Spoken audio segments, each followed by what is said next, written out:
Michigan Out of Doors Online is brought to you in part by Tri-County Logging. Experienced in sustainable forestry practices, Tri-County Logging can help you manage your property by keeping your woods healthy and generate income. Serving southern and mid-Michigan for nearly 50 years, TriCountyLogging.com.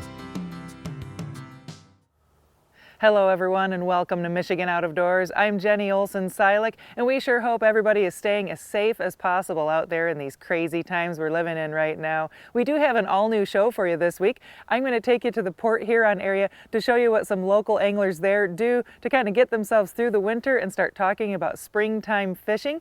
And Jordan will take us on a wildlife adventure. He's going to show us what some of his trail cams have been capturing in the last few months. Pretty interesting stuff you won't want to miss. And Jimmy's got some other exciting outdoor adventures for us this week too. Well, that's right, Jenny. I do have a couple of stories I'm going to bring you on this week's show. We're going to start things off over in West Michigan and tag along on a really cool pheasant hunt that was all aimed at just saying thank you to some very deserving veterans. And we're also going to head to the southeast corner of our state, Monroe, actually to the Monroe Power Plant, where there's an eagle migration that goes through there. Really some cool video from that spot. You won't want to miss that. Lots of good stuff on this week's show. You stay tuned. I'm Jimmy Gretzinger. It's time for Michigan Out of Doors. From the first spring rains to the soft summer breeze, dancing on the pine forest floor, the autumn colors catch your eyes. Here come the crystal winter skies. It's Michigan, Michigan out of doors. What a beautiful day in the woods. Someday our children all will see this is their finest legacy, the wonder and the love of Michigan. As the wind comes whispering through the trees, the sweet smell of nature's in the air. From the Great Lakes to the quiet stream, shining like a sportsman's dream. It's a love of Michigan we all share. Michigan Out of Doors is presented by Country Smokehouse, a sportsman's meat processor and Michigan destination since 1988. Offers a variety of homemade smoked meats and Michigan-made products in-store and online. The Country Smokehouse features an outdoor barbecue and bar. Details at countrysmokehouse.com. By RBM Jigs, a Michigan-based company serving ice fishing anglers around the state and throughout the country. Specializing in ice fishing gear, RBM Jigs manufactures tungsten jigs, soft plastics, and much more. Online at rbmjigs.com. By AnglerQuest Pontoons. AnglerQuest is a Michigan-based company building boats designed for comfort and fishing functionality. For more information, anglerquestpontoons.com.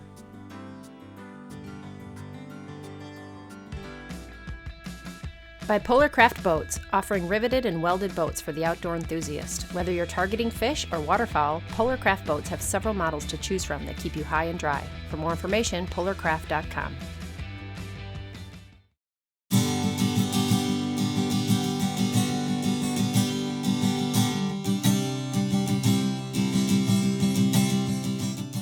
A few weeks back found me not too far from home at a new pheasant preserve.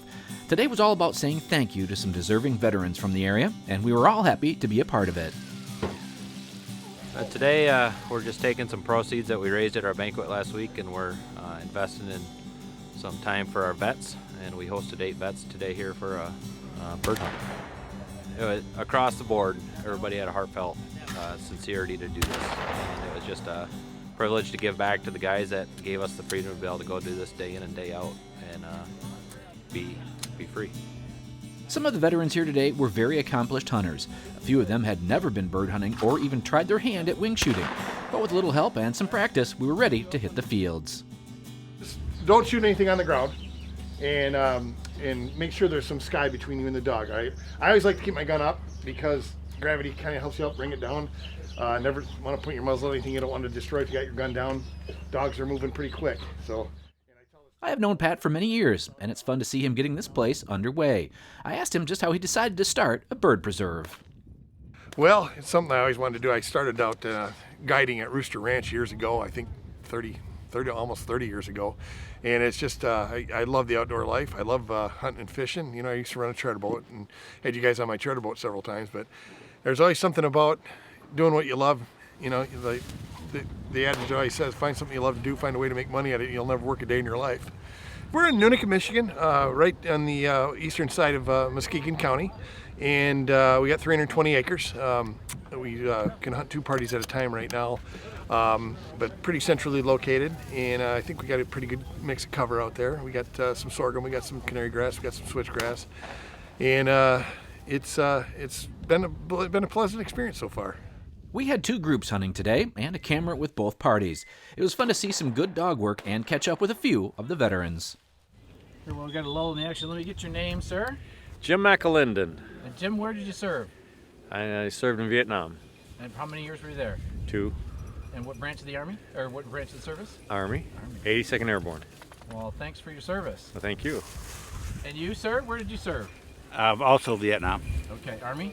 Army helicopter pilot. Wow. And what's your name? Roger Blaha. Well, Roger, thanks for your service. You're welcome. A day like this is a lot of fun, and when you have great conservation groups involved, it's a win-win for everybody here today. Well, you know, I talked to Dan Bannister about this last year, about doing a veterans hunt, and he was all about it. He's like, this is something we want to be a part of. So he came up with a platinum membership, which is 2 parties of 4.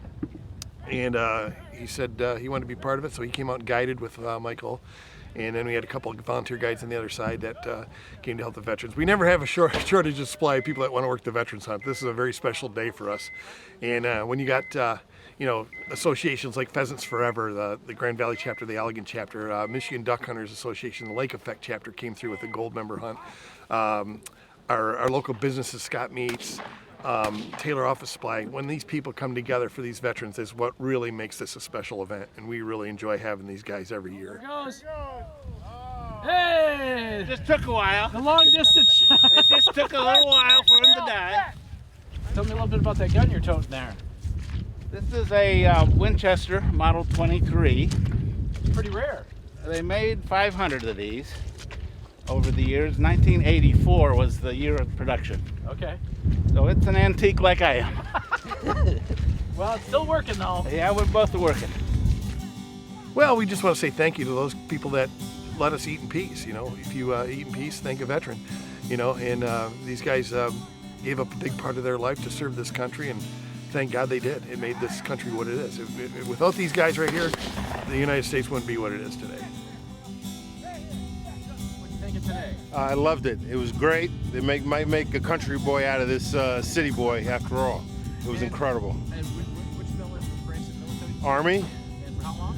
6 years. 6 years. Where were you stationed? Korea, New Jersey, New York, Texas, and Italy for temporary duty. Thank you for your service. Thank you, sir. Thank you for this experience. Thank you.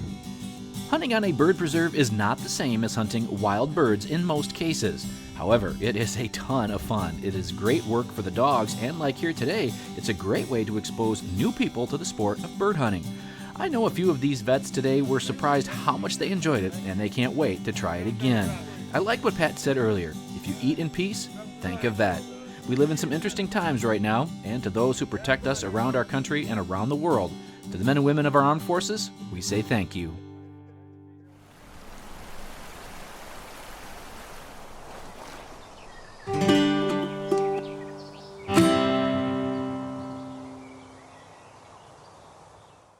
Well, special thanks to everybody that made that hunt possible. What we're going to do now is head down to the southeast corner of our state to Monroe, to the Monroe Power Plant actually, and learn a little bit about the eagle migration that comes through that part of the state.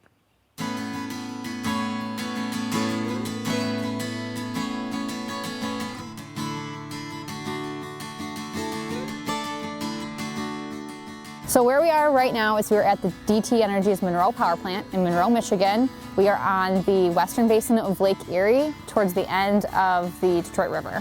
So we're at the convergence of 2 large migratory pathways for birds that they take when they migrate south. And we're in a perfect location. There's lots of water, there's lots of habitat, and there's lots of food. So there are a lot of birds here, not only bald eagles, but herons, seagulls, as you can see flying around me. It's just a great place to stay and overwinter. When we heard about this convergence of eagle migration paths, we had to stop in and check it out. I learned a lot, and one of the things was that there are both migrating and local eagles in this area. We actually have both migratory and overwintering bald eagles, but we also have resident bald eagles who live here year-round. So the big peak of bald eagles is usually from December to the beginning of March, when they're staying here, when it's the coldest, when there's the most ice cover, so they're packed in. But we actually do have some eagles, maybe about 20, 30 eagles that stay here year-round, including two pairs that nest here every year. This few hundred acres not only is home for these eagles, but lots of different species as well. We have a wide array of wildlife that lives at the mineral power plant. Not only do we have birds like bald eagles, herons, peregrine falcons who live here at the site, but we also have coyotes, we've got snakes, we've got the American lotus, we have a bunch of turtles. Pretty much anything that would live in a coastal wetland or a forested wetland is going to live here on site. Another thing we learned while on the grounds is that there is a way that the general public can come see these birds as well. We partner with Fish and Wildlife Service every year, the International Wildlife Refuge in Trenton. We partner with them to do a public tour for about 60 people every year at the end of January. It's always the last Saturday in January. It's a lottery system because we have so much interest that we couldn't possibly accommodate everyone, unfortunately. So we do a lottery and we bring about 60 people out here to see the bald eagles. It's peak time, so we've seen anywhere from 70, 80, 90 bald eagles to as many as 180 bald eagles, depending on the weather, how much ice cover, and things like that.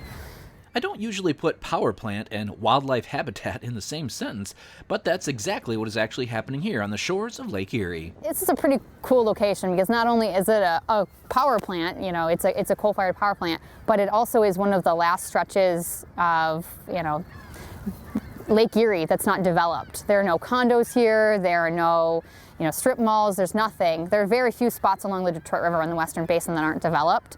So while we do have, you know, electric, you know, production here, we also have hundreds of acres of habitat that there's no people walking around, there's no vehicles, so it's a great location and an ideal location for not only the bald eagle but a lot of wildlife to thrive.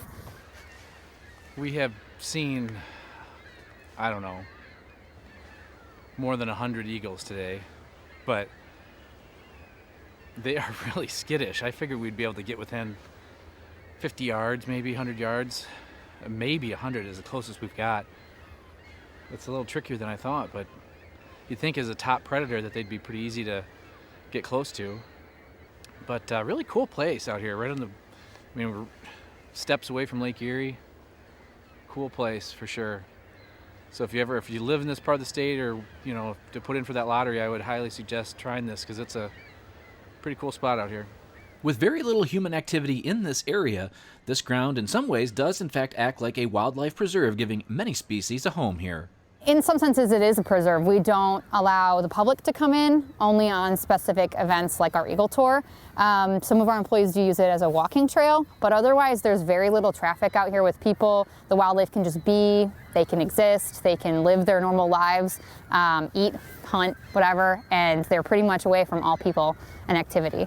This site is certified with the Wildlife Habitat Council. We've been certified since about maybe 1995, 1997 with the Wildlife Habitat Council. So we do it, it's a yearly or it's every 2 years we have to recertify with them. So it's kind of like a checks and balance of saying that what we are doing is actually benefiting wildlife. So we've held that certification here for a while.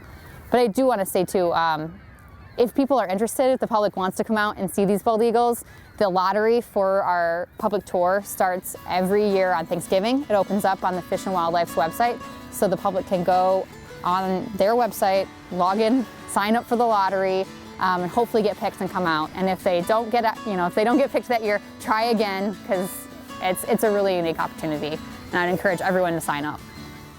Well, if you're ever up for seeing these birds in person, the lottery next year may just be something to check out. We have so many interesting corners of our state to explore. From Marquette to right here in Monroe, there is always something new to see here in Michigan's Out of Doors. Hi, I'm Jordan Brown, and for our next segment, we wanted to show you some unique trail camera videos. Now, this is kind of a follow-up to a segment that Gabe and I did earlier this year, and we wanted to show you what some of the cameras we put up then captured throughout the winter.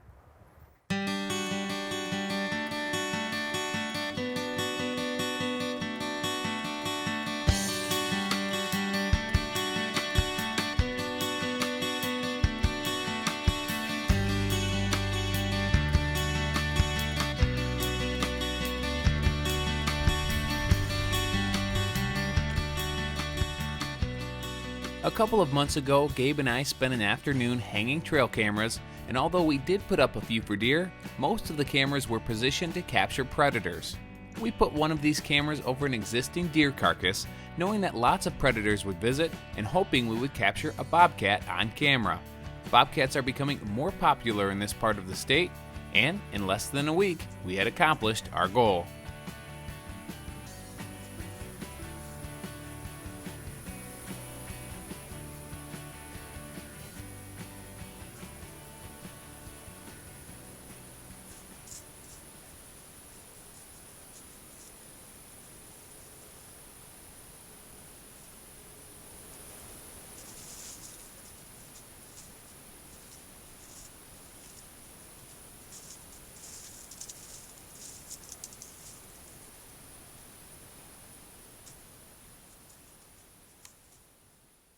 The bobcat wasn't the only surprise when I checked this camera. I also had multiple birds of prey visit, including this owl, which decided the camera looked like a good spot to take a break.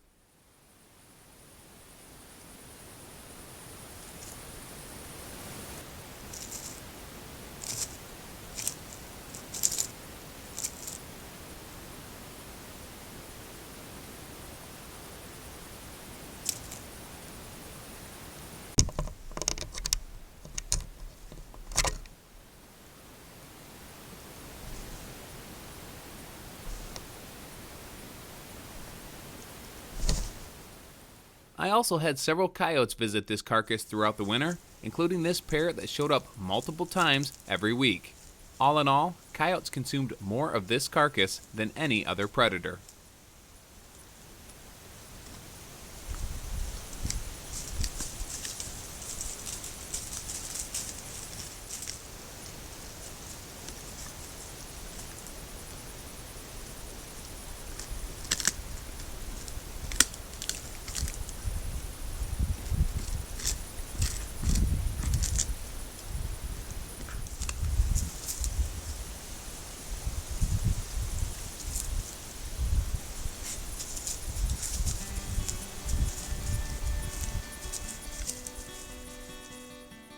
In addition to the carcass camera, we also set up another camera on a traditional coyote den in hopes that it would serve the same purpose again.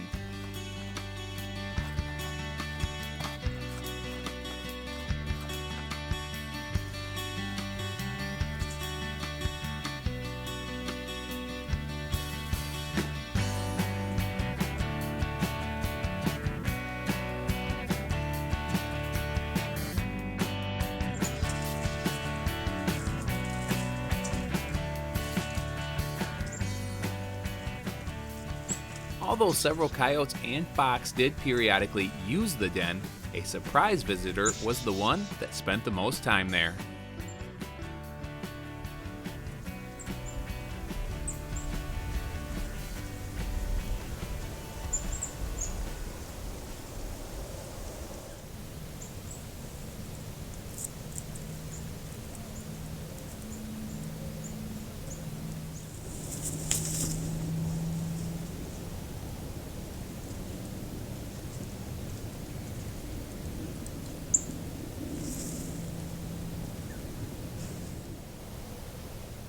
Badgers are pretty rare in this part of the state, and without the use of this trail camera, I may not have ever known there was one around. Trail cameras are a great tool to see what predators live in your area, and they provide the perfect excuse to spend a little extra time outdoors. Just make sure you're checking them fairly frequently on the off chance that a coyote decides to reposition your camera.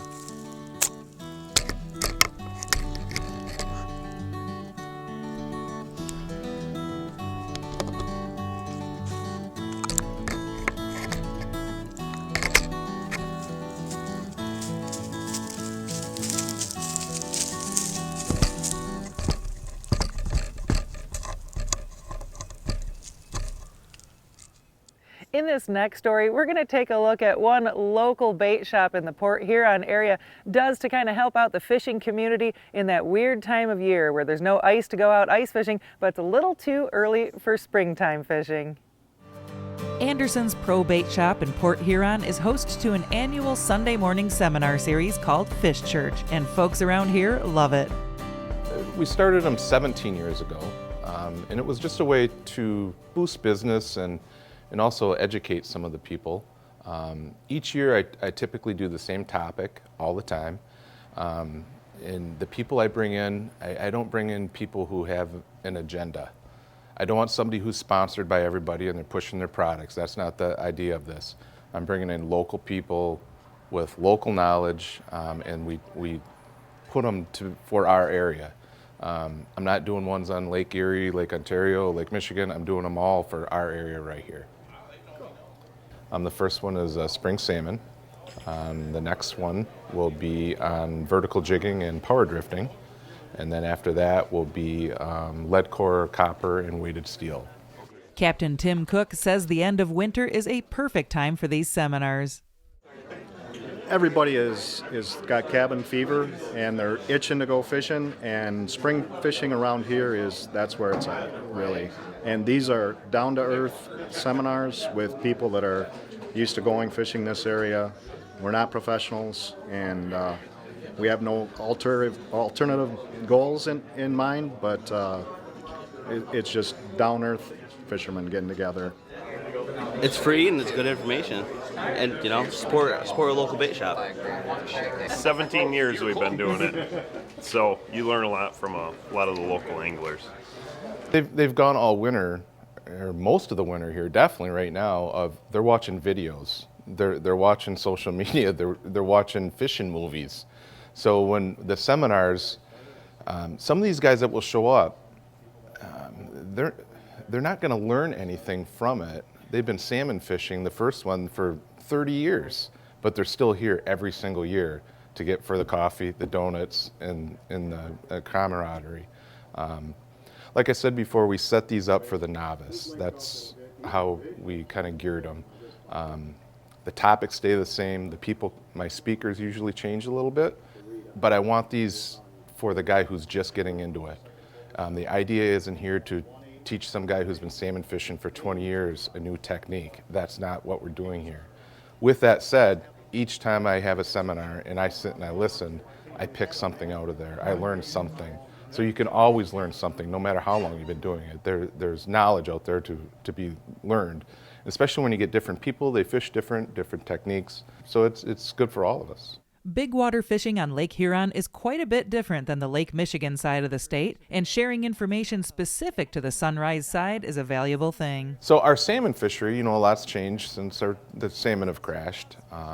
It's came back really nice for us in Lake Huron. It's just different. It's not the day of going out and getting a limit of kings. I mean, that's just not here anymore. It's like a Lake Huron mixed bag. You can do lake trout, kings in the spring, plenty of cohos, Atlantics, steelhead, and then walleye in the mix. Canadians still plant a few kings in that 100,000 range. The winds were right last year, and we had plenty of kings on our side. Doesn't mean they'll be here this year, but last year it was a great fishery. So, but as far as jigging goes, as soon as the ice clears out of here, guys are jigging. Our walleye population has exploded, and our fish don't live here. Everything comes through here. We get the Saginaw Bay fish coming down, we get the Detroit River fish coming up. It seems like in the last 5 or 6 years, the resident population is getting bigger and bigger and bigger around here. So, in our area up here in Port Huron, we're not on Lake St. Clair. We don't have a huge ice fishery. I don't want to take anything away from that because we do have ice fishing around Port Huron, but it's not the busiest time of the year for me. And even when it is with ice fishing, typically, by February, guys are ready to move on. They're done. They're getting their boats out. They're tinkering with their boats, their rods, their reels. And it was a good fit for us. We were able to bring people in here, talk about fishing, and it busted up the winter a little bit. That was the main idea of it.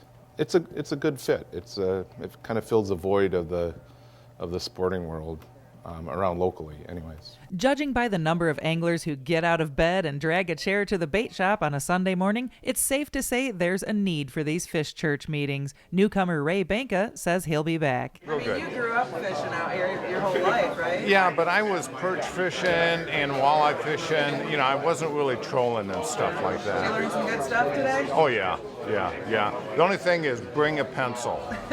Bring a pencil, something to take notes with. Yeah, excellent. The last of the Fish Church seminars has already taken place this year, and they'll begin again next February. Special thanks to Joel at Anderson's Pro Bait for giving anglers a place to go before the spring thaw happens here in Michigan's Out of Doors.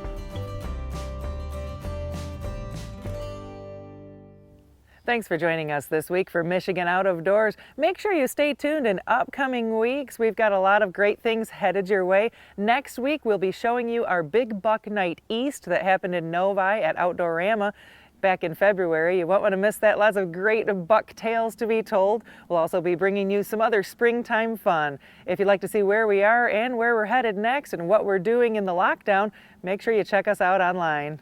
Well, that's right, Jenny. Online is a great way to kind of keep tabs on us. Our website is MichiganOutofDoorsTV.com. Full episodes of the show there every week. We're going to be doing our best to try to bring you new programming each and every week for as long as we can. So be safe, spend some time with your family, spend some time outdoors. The outdoors is a great place to be. And if we don't see you in the woods or on the water, hopefully we'll see you right back here next week on your PBS station. Michigan Out of Doors is presented by. Do you dream of somewhere bigger than your backyard? You can get there with Greenstone. Whether you want to hunt, fish, hike, or just watch the sunset, we're ready to help you own your place in the great outdoors. To learn more, visit greenstonefcs.com. Michigan's hunters and anglers are essential partners to the health of the state's wildlife and habitats. The Michigan Wildlife Council is dedicated to ensuring our hunting and fishing heritage and Michigan's natural resources are preserved for future generations. Closed captioning provided by Marvo Mineral, makers of Lucky Buck, deer management products including minerals to supplement deer diets year-round to improve health and antler growth. When I wander far away, a dream stays with me night and day. It's the road that leads to my home state. I am a Michigan man. Changing seasons paint the scene like rainbow trout in a hidden stream. The white-tailed deer in the tall pine trees. I am a Michigan man. I am a Michigan man. Ask where I'm from and I'll show you my